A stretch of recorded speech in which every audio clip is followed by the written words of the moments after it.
Aryan Khan drugs को लेकर वसूली कांड में एक और नया खुलासा हुआ है। एक नया गवाह सामने आया है और इसने पूरी कहानी बताई है कि आखिर किन लोगों का ये गेम था जो जश्न मना रहे थे गेम होने से पहले कि ये गेम बहुत बड़ा गेम है, और फेल होने पर ये सभी बर्बाद हुए और अब जेल जाने की सिचुएशन में है। ये विटनेस इसलिए है क्योंकि ये उन लोगों के साथ 2 अक्टूबर 3 अक्टूबर तक था, और ये इसलिए था क्योंकि उन लोगों में से एक शख्स से इसके कुछ पैसे जो कि लाखों में हैं वो उधार थे, वो पैसे इसको वापस लेने थे, और इसी को ये लोग कह रहे थे कि हमारा गेम होने दे तो तेरे पैसे आ जाएंगे, तेरे पैसे की व्यवस्था हो जाएगी। विजय पगारे करके ये एक शख्स है। इसका कहना है कि इसको सुनील पाटिल, जिसका काम है ऑफिसर्स का ट्रांसफर करवाना, पैसे देकर कोई भी सरकारी काम होता है वो काम सुनील पाटिल करवाता है। विजय पगारे का कहना है कि सुनील उससे रिश्वत ली थी और उसको वो रेलवे का कोई काम दिलवाने वाला था। काम हुआ नहीं तो विजय पगारे ने सुनील पाटिल से अपना पैसा मांगा। पैसा वो लंबे समय से नहीं दे रहा था। विजय पगारे ने बताया कि 6 महीने से उसके 35 लाख रुपए लेने के लिए वो सुनील पाटिल के साथ ही रह रहा है। ये दोनों सहारा एयरपोर्ट के पास द ललित होटल जो है वहां पर ठहर रहे थे। According to Vijay Pagare, drug raid के 15 दिन पहले जब ये लोग ललित में ही ठहरे थे तो वहां पर केपी गोसावी और मनीष भानुशाली मिलने आए थे। ये दोनों वो लोग हैं जो आर्यन और अरबाज को एनसीबी के ऑफिस में खींच कर ले गए थे। ये दोनों ड्रग रेड के 15 दिन पहले ललित में गए। जब ये दोनों वहां पहुंचे तो सुनील पाटिल ने विजय पगारे को कहा कि तुम दूसरे कमरे में रहो और मैं तुम्हारे पैसों की व्यवस्था ही कर रहा हूं, उसी की मेरी मीटिंग है। इसके बाद विजय पगारे कहता है कि 27 सितंबर को ये लोग नवी मुंबई जाते हैं। वहां पर फॉर्च्यून नाम की एक होटल है, वहां पर 2 कमरे बुक किए जाते हैं। एक कमरे में सुनील पाटिल और विजय पगारे रहते हैं और दूसरे कमरे में सुनील पाटिल अपनी मीटिंग करता था। वहां पर एक बार मनीष भानुशाली आया, शाम के 7:30 बजे थे। उसके साथ में एक मोटी सी लड़की भी थी। 2 घंटे तक मनीष भानुशाली उस कमरे में रुका। जाते वक्त वो इधर दूसरे कमरे में सुनील पाटिल से मिलने आया। सुनील पाटिल के गाल पर मनीष भानुशाली ने एक पप्पी दी और कहा, भाई ये तो बड़ा गेम हो गया। फिर कहा कि अपने को अभी अहमदाबाद निकलना है, लेकिन विजय पगारे को साथ में नहीं लेना है।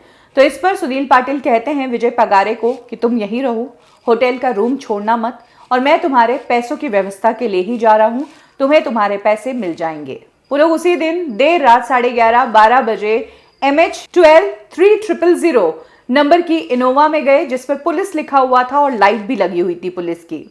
ये सभी लोग अहमदाबाद के लिए निकले इनोवा से। अगले दिन पगारे ने फिर पाटिल को फोन किया तो पाटिल कहता है कि हम अभी अहमदाबाद पहुंचे नहीं है, गाड़ी का कुछ काम आ गया तो लेट होगा। फिर 29 को वापस फोन किया तो सुनील पाटिल ने फिर विश्वास दिलाया कि अरे तुम्हारे 35 लाख मिल जाएंगे, उसी की व्यवस्था कर रहा हूं। इसके बाद पगारे बताता है कि एक दिन मनीष भानुशाली आता है मेरे पास सुबह 7-7:30 बजे और कहता है कि तेरा काम हो गया, तुझे तेरे पैसे मिल जाएंगे, सुनील पाटिल साहब ने तेरे पैसों की व्यवस्था कर दी है। उसके बाद वो वहां से निकलते हैं।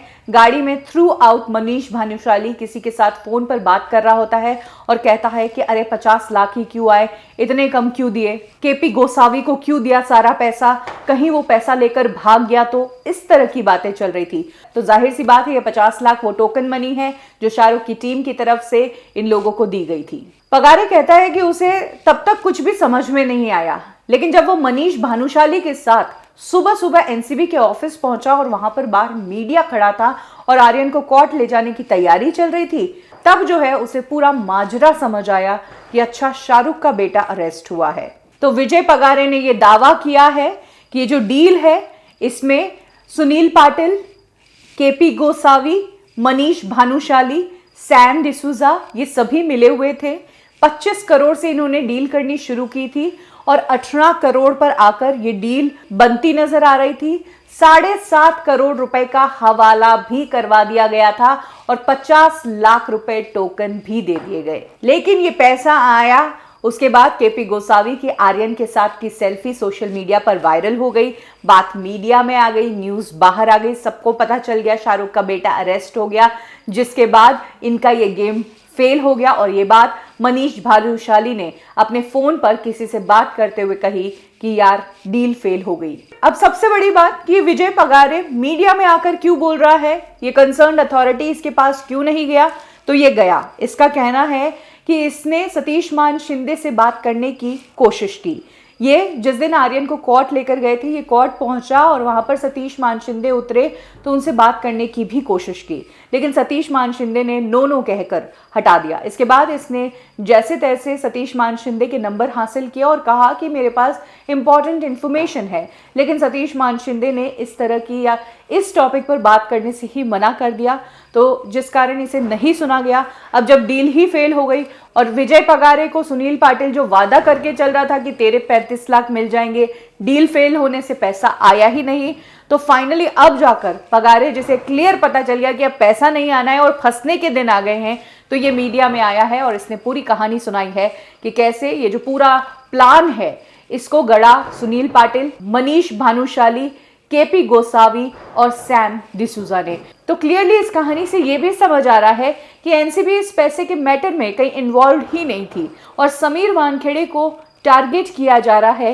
ये बात सही होती नजर आ रही है।